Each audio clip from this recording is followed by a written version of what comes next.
Bonjour Patrick, Bonjour. est-ce que tu peux te présenter un petit peu? Oui, en quelques mots, oui, j'ai commencé à voyager à 17 ans. Je suis breton et même nantais d'origine. Et après des études à l'Institut des langues orientales, je me suis consacré à tourner des films en Asie centrale tout d'abord, puis en Asie du Sud-Est. Et en fait, j'ai consacré une grande partie de mon métier de cinéaste conférencier, et disons même de ma vie, à l'Asie, et en particulier donc cette région de la péninsule indochinoise. D'accord. Et donc en parlant de ciné-conférence, tu vas effectuer ta dernière tournée avec Altaïr et après tu vas accompagner des voyageurs à Sri Lanka avant de t'installer définitivement au Laos. Est-ce que tu peux m'en dire quelques mots? Oui, alors ce seront des voyages et au Laos et à Sri Lanka que je vais accompagner. J'ai une certaine expérience de l'accompagnement. Je l'ai fait pendant quelques années en parallèle avec mes tournages de films. Donc l'accompagnement au Laos sera le suivant. Je ferai en fait partager aux voyageurs qui voudront partir avec moi mon expérience de ce pays.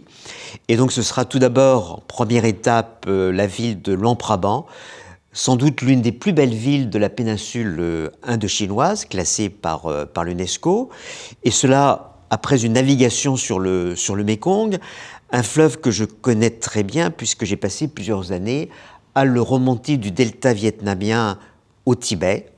C'était il y a aujourd'hui une trentaine d'années.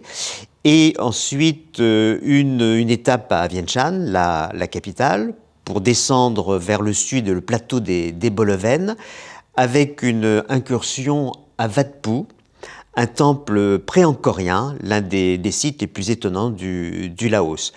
Mais entre ces étapes, donc, ce sera une plongée dans le quotidien des Laos, agriculteurs, artisans, et donc des amis que je me suis fait au Laos, que ce soit des Laos ou des Français ou d'autres qui vivent depuis quelques années dans ce pays.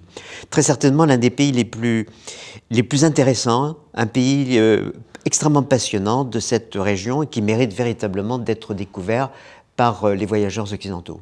Donc tu connais d'autant bien ce pays que tu y as effectué pas moins de 12 voyages, dont un qui a duré près de 6 mois. Tu as écrit un guide culturel que voici. Tu as écrit cette brochure magnifique avec de superbes photos.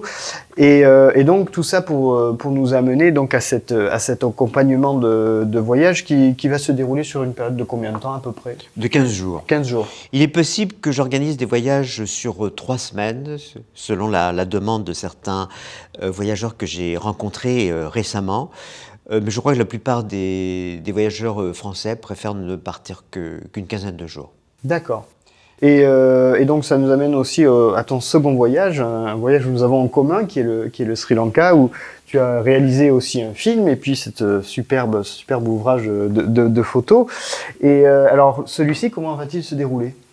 Alors ce sera également une plongée dans le monde sri-lankais, des étapes importantes dans certaines villes comme Kandy, Colombo ou d'autres, Jaffna, qui est accessible aujourd'hui, puisqu'il y a eu 26 années de guerre civile à Sri Lanka. Aujourd'hui, le pays est totalement serein et calme.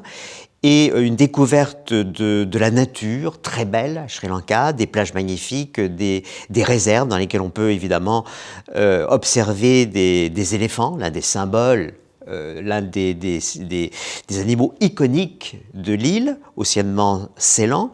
Et quand on parle de Ceylan, on pense aussi au thé naturellement, les plantations de thé dans le centre du pays, dans cette région montagneuse au centre de l'île, et évidemment plantation découverte des plantations, de la fabrication du thé, etc.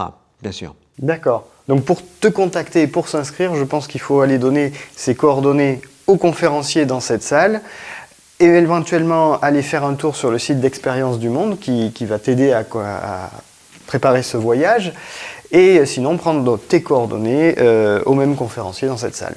Absolument.